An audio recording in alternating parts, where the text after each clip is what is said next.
Hello everyone, this is going to be part 3 of Man and His Symbols. The problem of types is the section that I'm reading from today.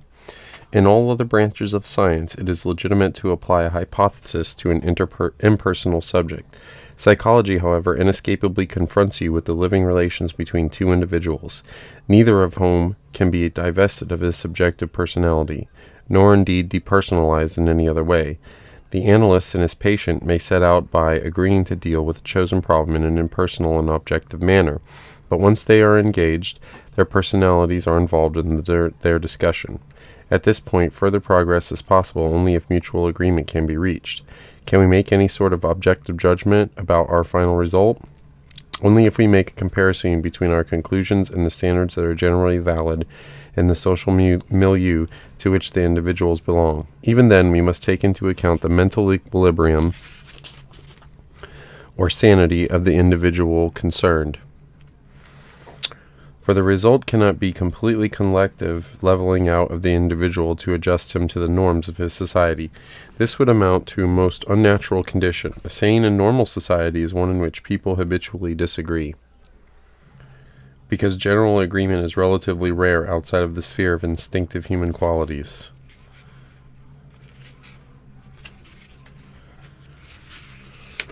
Disagreement functions as a vehicle of mental life in society, but it is not a goal. Agreement is equally important because psychology basically depends upon balanced opposites. No judgment can be considered to be final in which its reversibility has not been taken into account.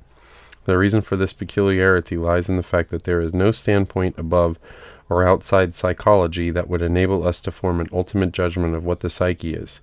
In spite of the fact that dreams demand individual treatment, some generalities are necessary in order to classify and clarify the material that the psychologist collects by studying many individuals. It would obviously be impossible to formulate any psychological theory or to teach it by describing large numbers of separate cases without any effort to see what they have in common and how they differ. Any general characteristic can be chosen as a basis. One can, for instance, make a relatively simple distinction between individuals who have extroverted personalities and others who are introverted. This is only one of the many possible generalizations, but it enables one to see immediately the difficulties that can arise if the analyst should happen to be one type and the patient the other. Since any deeper analysis of dreams leads to the confrontation of two individuals, it will obviously make a great difference whether their types of attitude are the same or not. If both belong to the same type, they may sail along happily for a long time, but if one is an extrovert and the other is an introvert, their different and contradictory standpoints may clash right away, particularly when they are unaware of their own type of personality, or when they are convinced that their own is the only right type. The extrovert, for instance, will choose the majority view. The introvert will reject it simply because it was fashionable. Such a misunderstanding is easy enough because the value of the one is the non-value of the other. Freud himself, for instance, interpreted the introverted type as an individual morbidly concerned with himself. But introspection and self-knowledge can just as well be of the greatest value and importance. It is vitally necessary to take account of such differences of personality in dream interpretation. It cannot be assumed that the analyst is a superman who is above such differences, just because he is a doctor who has acquired a psychological theory and a corresponding technique. He can only imagine himself to be superior insofar as he assumes that his theory and technique are absolute truths, capable of embracing the whole of the human psyche. Since such an assumption is more than doubtful, he cannot really be sure of it. Consequently, he will be assailed by secret doubts if he confronts the human wholeness of his patient with a theory or technique, which is merely a hypothesis or an attempt, instead of with his own living wholeness. The analyst's whole personality is the only adequate equivalent of the patient's personality. Psychological experience and knowledge do not amount to more than mere advantages on the side of the analyst. They do not keep him outside the fray, in which he is bound to be tested just as much as his patient. Thus it matters a good deal whether their personalities are harmonious, in conflict, or complementary.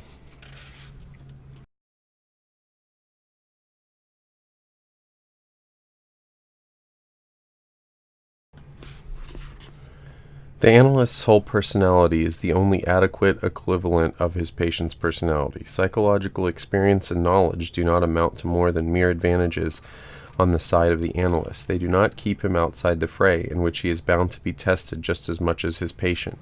Thus it matters a good deal whether their personalities are harmonious in conflict or complementary.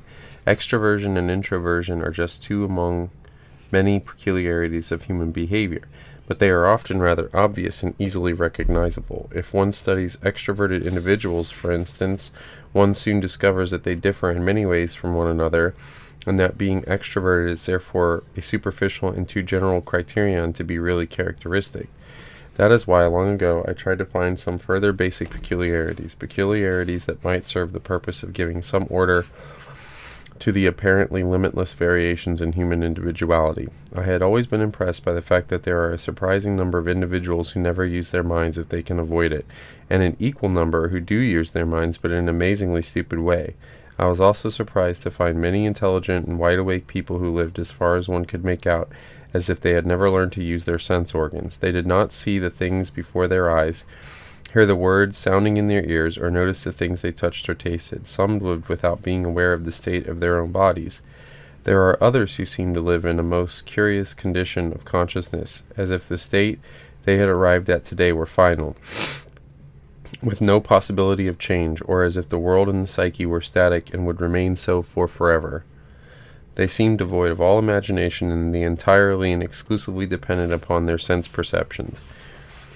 Chance and possibilities did not exist in the world, and today there was no real tomorrow. The future was just the repetition of the past.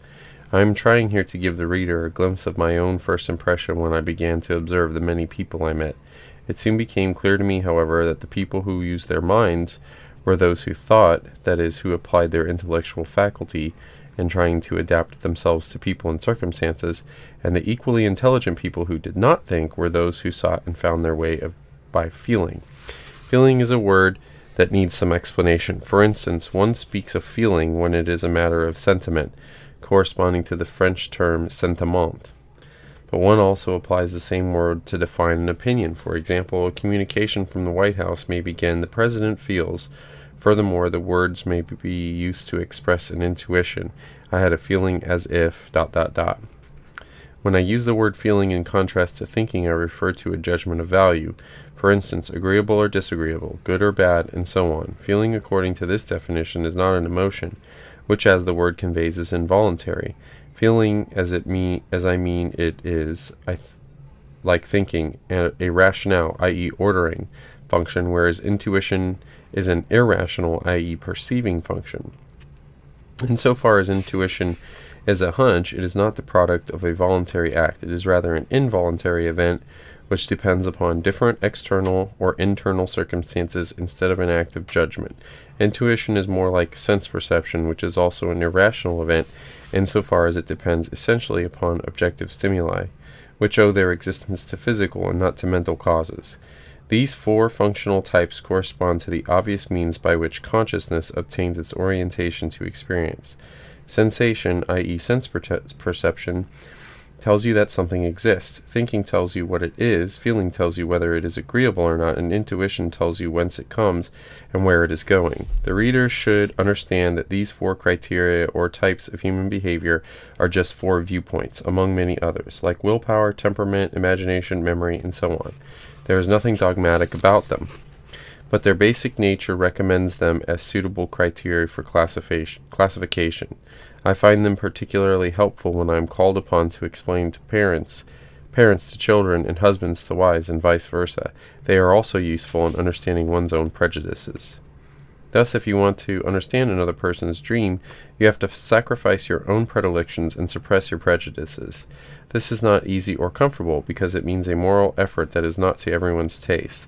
But if the analyst does not make the effort to criticize his own standpoint and to admit its relativity, he will get neither the right information about nor sufficient insight into his patient's mind. The analyst expects at least a certain willingness on the patient's part to listen to his opinions and to take it seriously, and the patient must be granted the same right. Although such a relationship is indispensable for any understanding, and it is therefore of self-evident necessity. One must remind oneself again and again that it is more important in therapy for the patient to understand than for the analyst's theoretical expectations to be satisfied. The patient's resistance to the analyst's interpretations is not necessarily wrong. It is rather a sure sign that something does not click. Either the patient has not yet reached the point where he understands, or the interpretation does not fit. In our efforts to interpret the dream symbols of another person, we are almost invariably hampered by our own tendency to fill in the unavoidable gaps in our understanding by projection. That is, by the assumption that what the analyst perceives or thinks is equally perceived or thought by the dreamer. To overcome this source of error, I have always insisted on the importance of sticking to the context of the particular dream and excluding all theoretical assumptions about dreams in general, except for the hypothesis that dreams in some way make sense. It will be clear from all I have said that we cannot lay down general rules for interpreting dreams. When I suggested earlier that the overall function of dreams seems to be to compensate for deficiencies or distortions in the conscious mind, I meant that this assumption opened up the most promising approach to the nature of particular dreams. In some cases, you can see this function plainly demonstrated. One of my patients had a very high opinion of himself and was aware that almost everyone who knew him was irritated by his air of moral superiority. He came to me with a dream in which he had seen a drunken tramp rolling in a ditch, a sight that evoked from him only the patronizing comment, "It's terrible to see how low a man can fall." It was evident that the unpleasant nature of the dream was at least in part an attempt to offset his inflated opinion of his own merits. But there was something more to it than this. It turned out that he had a brother who was a degenerate alcoholic. What the dream also revealed was that his superior attitude was compensating the brother both as an outer and inner figure. In another case, I recall a woman who was proud of her intelligent understanding of psychology had recurring dreams about another woman. When in ordinary life she met this woman, she did not like her, thinking her a vain and dishonest intriguer, but in the dreams the woman appeared almost as a sister. Lost my place. Friendly and likable. My patient could not understand why she should dream so favorably about a person she disliked, but these dreams were trying to convey the idea that she herself was shadowed by an unconscious character that resembled the other woman. It was hard for my patient, who had very clear ideas about her own personality, to realize that the dream was telling her about her own power, complex and hidden motivations, unconscious influences that had more than once led to disagreeable rows with her friends. She had always blamed others for these, not herself. It is not merely the shadow side of our personalities that we overlook, disregard, and repress. We may also do the same to our positive qualities. An example that comes to mind is that of an apparent modest and self-effacing man with charming manners. He always seemed content with a back seat, but discreetly insisted on being present. When asked to speak, he would offer a well-informed opinion, though he never intruded it. But he sometimes hinted that a given matter could be dealt with in a far superior way at a certain higher level, though he never explained how. In his dreams, however, he constantly had encounters with great historical figures such as Napoleon and Alexander the Great. These dreams were clearly compensating for an inferiority complex, but they had another implication. What sort of man must I be, the dream was asking, to have such illustrious callers? In this respect, the dreams pointed to a secret megalomania which offset the dreamer's feeling of inferiority. This unconscious idea of grandeur insulated him from the reality of his environment and enabled him to remain aloof from obligations that would be imperative for other people. He felt no need to prove himself to others that his superior judgment was based on superior merit. He was, in fact, unconsciously playing an insane game, and the dreams are seeking to bring it to the level of consciousness in a curiously ambiguous way. Hobnobbing with Napoleon and being on speaking terms with Alexander the Great are exactly the kind of fantasies produced by an inferiority complex. But why, one asks, could not the dream be open and direct about it and say what it had to say without ambiguity?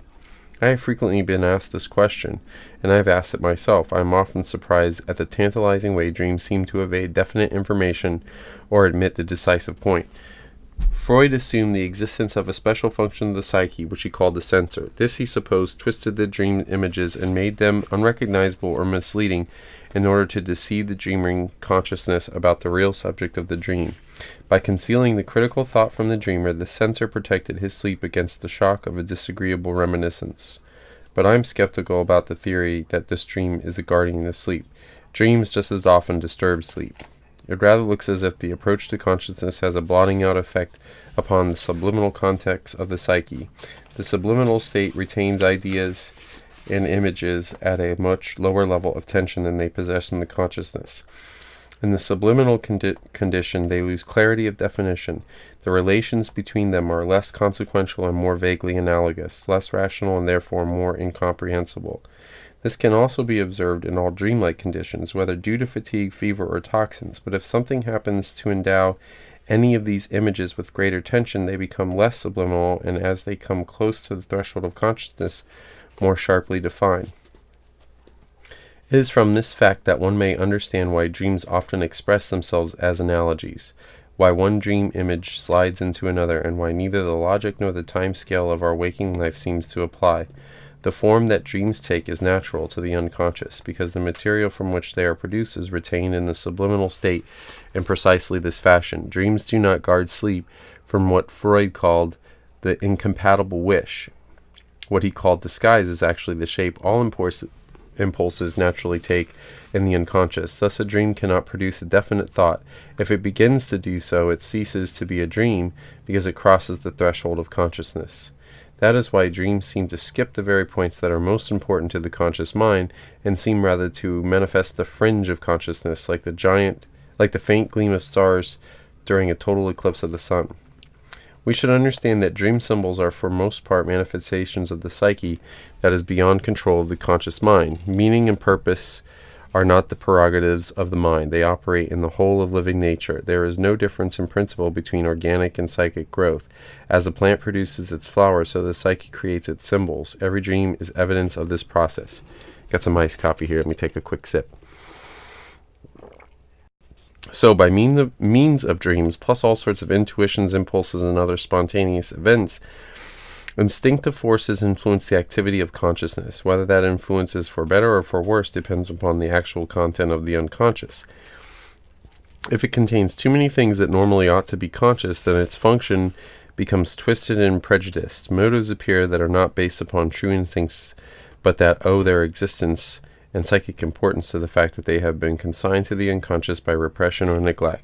They overlay, as it were, the normal unconscious psyche and distort its natural tendency to express basic symbols and motifs. Therefore, it is reasonable for a psychoanalyst concerned with the causes of mental disturbance to begin by eliciting from his patient a more or less voluntary confession and realization of everything that the patient dislikes or fears.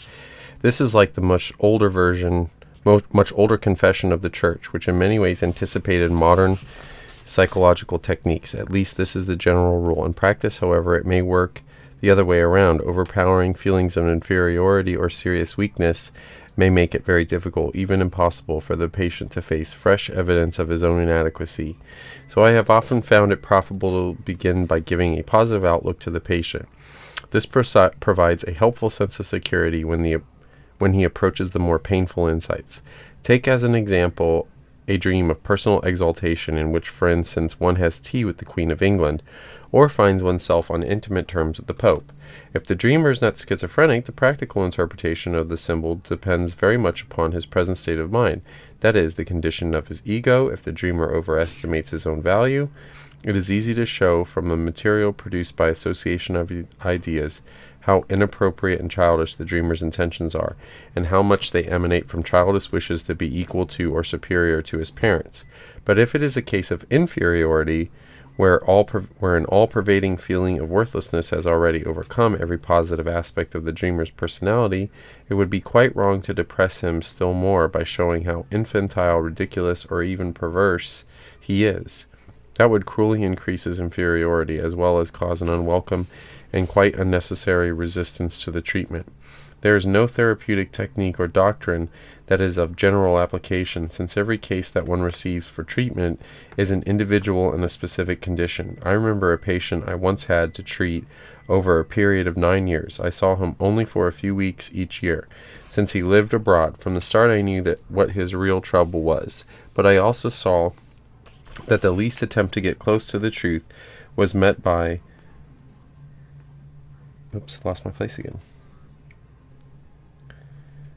violent defensive reaction that threatened into a complete rupture between us. Whether I liked it or not, I had to do my best to maintain our relation and to follow his inclination, which was supported by his dreams and which led our discussion away from the root of his neurosis. We ranged so wide that I often accused myself of leading my patient astray. Nothing but the fact that his condition slowly but clearly improved prevented me from confronting him brutally with the truth. In the 10th year, however, the patient declared himself to be cured and freed from all of his symptoms. I was surprised because theoretically his condition was incurable. Notice my astonishment. He smiled and said, "In effect, and I want to thank you above all for your unfailing tact and patience in helping me to circumvent the painful cause of my neurosis. I am now ready to tell you everything about it. If I had been able to talk freely about it, I would have told you what it was at my first consultation, but that would have destroyed my rapport with you. Where should I have been then? I should have been morally bankrupt in the course of 10 years. I have learned to trust you, and as my confidence grew, my condition improved. I improved because the slow process restored my belief in myself. Now I am strong enough to discuss the problem that was destroying me." He then made a devastatingly frank confession of his problem, which showed me the reasons of the peculiar course our treatment had had to follow. The original shock had been such that alone he had been unable to face it. He needed the help of another, and the therapeutic task was the slow establishment of confidence rather than the demonstration of a clinical theory. From cases like this, I learned to adapt my methods to the needs of the individual patient, rather than to commit myself to general theoretical considerations that might be inapplicable in any particular case. The knowledge of human nature that I have accumulated in the course of 60 years of practical experience has taught me to consider each case as a new one, in which, first of all, I have had to seek the individual approach. Sometimes I have not hesitated to plunge into a careful study of infantile events and fantasies. At other times, I have begun at the top, even if this has meant soaring straight into the most remote metaphysical speculations. It all depends on learning the language of the individual patient and following the gropings of his unconscious toward the light. Some cases demand one method and some another. This is especially true when one seeks to interpret symbols. Two different individuals may have almost exactly the same dream. This, as one soon discovers in clinical experience, is less uncommon than the layman may think. Yet, if, for instance, one dreamer is young and the other is old, the problem that disturbs him is correspondingly different, and it would be obviously absurd to interpret both dreams the same way. An example that comes to mind is a dream in which a group of young men are riding on horseback across a wide field. The dreamer is in the lead, and he jumps a ditch full of water, just clearing the hazard. The rest of the party fall into the ditch. Now the young man who first told me this dream was a cautious, introverted type. But I also heard the same dream from an old man of daring character, who had lived an active and enterprising life. At the time he had this dream, he was an invalid who gave his doctor and nurse a great deal of trouble. He had actually injured himself by his disobedience of medical instructions. It was clear to me that the dream was telling the young man what he ought to do, but it was telling the old man what he actually was still doing. While it encouraged the hesitant young man, the old man was in no such need of encouragement. The spirit of enterprise that still flickered within him was indeed his greatest trouble. This example shows how the interpretation of dreams and symbols largely depends upon the individual circumstances of the dreamer and the condition of his mind.